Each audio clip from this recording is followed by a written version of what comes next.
चला तर आज नव्यासाठी एक नाश्ता बनवण्याची तयारी चालू आहे.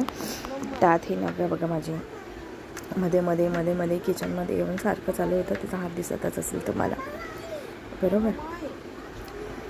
तिच्यासाठी नाश्ता, जेव्हा कॅमेरा तिच्याकडे फिरवला नाही बोलून ती आतमध्ये गेली.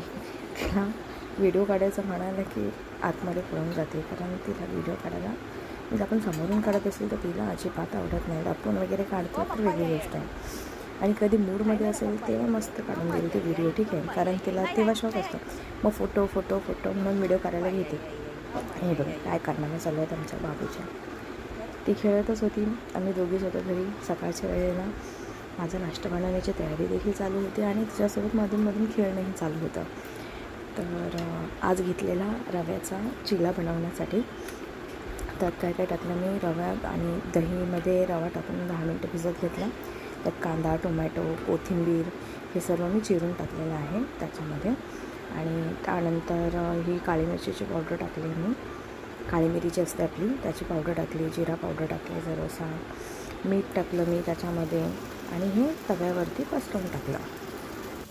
तर चांगल्या प्रकारे हे तव्यावरती पसरवून घ्यायचं आहे. डोसा पॅन असो किंवा आपला नॉर्मल तवा असेल तरीही चालेल. थोडंसं घी टाकायचं किंवा बटर नाही तर ऑइल, तुमच्या चॉईसनुसार. मी घी टाकते माझ्या मुलीसाठी.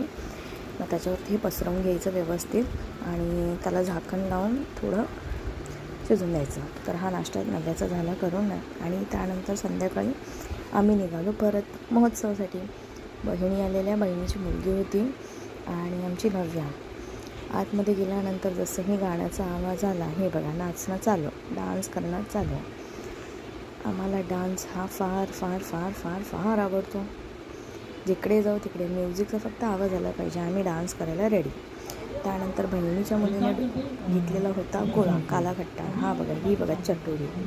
हिला चांगल्या गोष्टी खूप आवडतात, आंबट, गोड, त्यानंतर नमकीन टाईप. हा बघा सांडतो आहे, मला असं सांगते. तिला म्हटलं सांडतं आहे तर दे दीदीला. नाही, द्यायला देखील रेडी नाही. ती हातातून घेत होती तर तिला ओरडते, तर किती जोरात किंचाळेल तिला घेतल्यावरती. बहिणीने खायला घेतला आणि तो ग्लासमध्ये पडला. तर अशी मस्त मौज मजा चालू होती मुलीची, आणि असा आम्ही एन्जॉय केला.